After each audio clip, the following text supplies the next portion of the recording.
مرنے سے پہلے اے مسلمان کر لے اس پہ غور، کتابوں کا خدا اور ہے، بابوں کا خدا اور۔ اگلا جو ریفرنس ہے وہ 6 نمبر خطبہ ہے 144۔ جب حضرت عمر فاروق رضی اللہ تعالیٰ عنہ نے یہ ارادہ کیا کہ جنگ قادسیہ میں خود چلے جائیں، ظاہر ہے سب سے سخت ترین یہ جنگ ہونے والی تھی، اگرچہ جنگ یرموک میں مسلمانوں کو فتح ہوگی اور اس کی وجہ سے پرشین امپائر کے حوصلے پست ہو گئے، لیکن بہرحال پرشیا کے جو لوگ تھے وہ بھی عرب کے لوگوں کی طرح بڑے ٹف ماحول کے عادی تھے، ان کے پاس ہاتھی بھی تھے اور عرب کے گھوڑوں نے ہاتھی نہیں دیکھے تھے، اس لیے تو آپ کو پتہ ہے 8,500 صحابہ اور تابعین کی قربانی سے جنگ قادسیہ جو ہے وہ جیتی گئی، یہ اتنی آسانی سے معاملہ نہیں ہوا۔ تو جب سعد ابن ابی وقاص کے لیے فیصلہ ہوا تو اس وقت حضرت عمر اپنے لیے بھی ارادہ رکھتے تھے کہ میں خود جا کے لیڈ کرتا ہوں اس جنگ کو، چونکہ یہ فیصلہ کن جنگ ہے تو میرا خود جانا ضروری ہے۔ تو اس سلسلے میں انہوں نے حضرت علی سے مشورہ مانگا۔ تو اب دیکھیں حضرت علی مشورہ کیا دے رہے ہیں، اس امر میں کامیابی اور ناکامی کا دار و مدار فوج کی کمی بیشی پر نہیں ہے، یہ تو اللہ کا دین ہے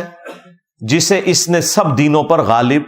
رکھا ہے، اور اسی کا لشکر ہے جسے اس نے تیار کیا ہے، اور اس کی ایسی نصرت کی ہے کہ وہ بڑھ کر اپنی موجودہ حد تک پہنچ گیا ہے اور پھیل کر اپنے موجودہ پھیلاؤ پر آ گیا ہے، اور ہم سے اللہ کا ایک وعدہ ہے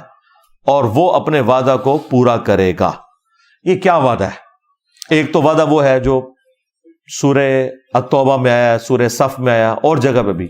هو الذی ارسل رسولہ بالہدی ودین الحق لیظہرہ علی الدین کلہ ولو کرہ المشرکون۔ وہی اللہ ہے جس نے الہدی یعنی قرآن کے ساتھ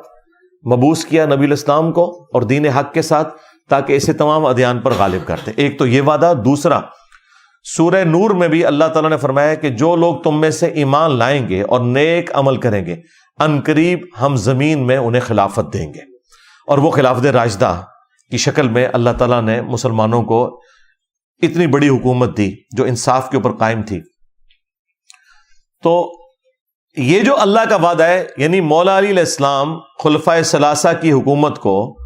یا حضرت عمر فاروق رضی اللہ تعالیٰ عنہ کی حکومت یا خلافت کو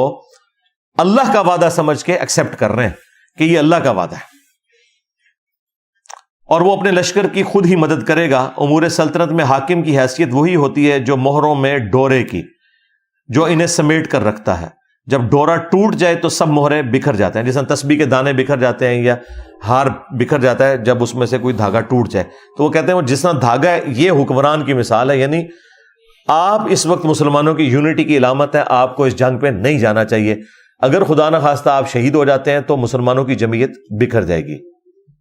اس کا مطلب ہے کہ اسباب کو اختیار کرنا اور اپنی عقل کو استعمال کرنا یہ صحابہ کا طریقہ ہے۔ نگاہیں مار کے کچھ بھی نہیں ہوتا تھا اس زمانے میں بھی۔ دیکھو کتنی ٹینشن پہ ہی ہے کہ جناب اگر تو کو جو ہوگا پیچھے کے بنے گا، کسی نے نہیں کہا سرکار نگاہ مار دی ہو، باجی عبد القادر جیلانی نے نگاہ مارنی ہے، کہانیاں بنائی ہیں۔ آج عرب والے اگرچہ گنتی میں کم ہیں مگر اسلام کی وجہ سے بہت ہیں، اور اتحاد باہمی کے سبب فتح اور غلبہ پانے والے ہیں۔ تم اپنے مقام پر کھونٹی کی طرح جمے رہو، عرب کا نظم و نسق برقرار رکھو اور انہی کو جنگ کی آگ کا مقابلہ کرنے دو، اس لیے کہ اگر تم نے اس سرزمین عرب کو چھوڑا تو عرب کے اطراف کے لوگ ٹوٹ پڑیں گے، یہاں تک کہ تمہیں اپنے سامنے کے حالات سے زیادہ ان مقامات کی فکر ہو جائے گی جنہیں تم نے اپنے پس پشت غیر محفوظ چھوڑا ہوگا۔ کل اگر عجم والے تمہیں دیکھیں گے تو آپس میں یہ کہیں گے کہ یہ ہے عرب کا سردار، اگر تم نے اسے قتل کر دیا تو آسودہ ہو جاؤ گے، تو اس کی وجہ سے ان کی حرص اور طمع تم پر زیادہ ہو جائے گی۔ لیکن یہ جو تم کہتے ہو کہ وہ لوگ مسلمانوں سے لڑنے بھیڑنے کے لیے چل کھڑے ہوئے ہیں، تو اللہ ان کے بڑھنے کو تم سے زیادہ برا سمجھتا ہے، اور وہ جسے برا سمجھے اس کے بدلنے اور روکنے پر وہی قدرت رکھتا ہے۔ اور ان کی تعداد کے متعلق جو تم کہتے ہو کہ وہ بہت ہے، تو ہم سابق میں بھی کثرت کے بلبوتے پر نہیں لڑا کرتے تھے بلکہ اللہ کی تائید کے سہارے لڑتے تھے۔ یہ ساتھ انہوں نے یعنی تقدیر بھی ہے تدبیر بھی ہے، دونوں چیزیں ہیں۔ بہرحال نگاہ مارنا اس میں کہیں بھی نہیں ہے سرکار، یہ آپ ذرا اندازہ لگا لیں۔ اسی کانٹیکسٹ میں ایک اور خطبہ بھی ہے، اس کی نمبرنگ میں نے اسی کے ساتھ رکھی ہے، خطبہ نمبر 132، اور وہ ہے جب رومن امپائر کے خلاف جنگ تھی، تو وہاں پہ بھی جب حضرت عمر نے مشورہ مانگا تو حضرت علی رضی اللہ تعالیٰ عنہ نے انہیں کہا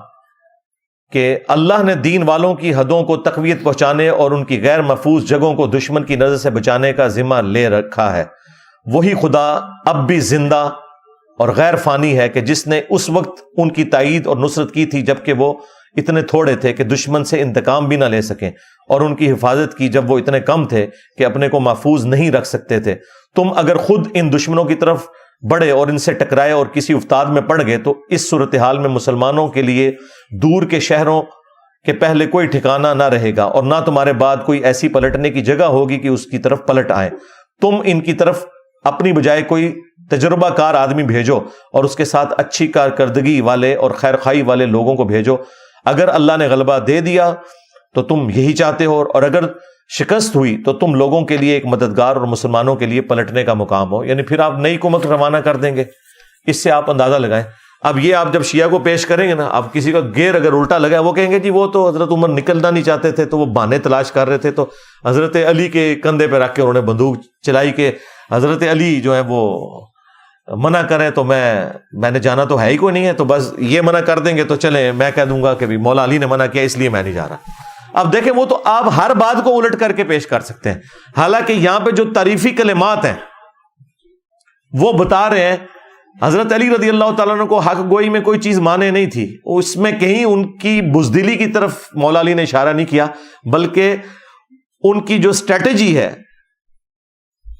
اس حوالے سے انہیں گائیڈ کیا ہے کہ آپ کا یہاں رہنا ضروری ہے. آپ کے اگر قتل ہو گیا، جس طرح فارس میں بھی اگر آپ کو قتل کر دیا گیا تو پیچھے سے مسلمانوں کا شرازہ بکھر جائے گا. ظاہر ہے دیکھیں سب سے پہلی مثال تو نبی علیہ السلام کی وفات ہے. آپ دیکھ لیں آپ علیہ السلام کی وفات کے بعد ہزاروں لوگ مرتد نہیں ہو گئے تھے. ایک جب حکمران اوپر سے ہٹتا ہے نا تو نیچے پھر فتنے جو ہے نا وہ سر اٹھاتے ہیں.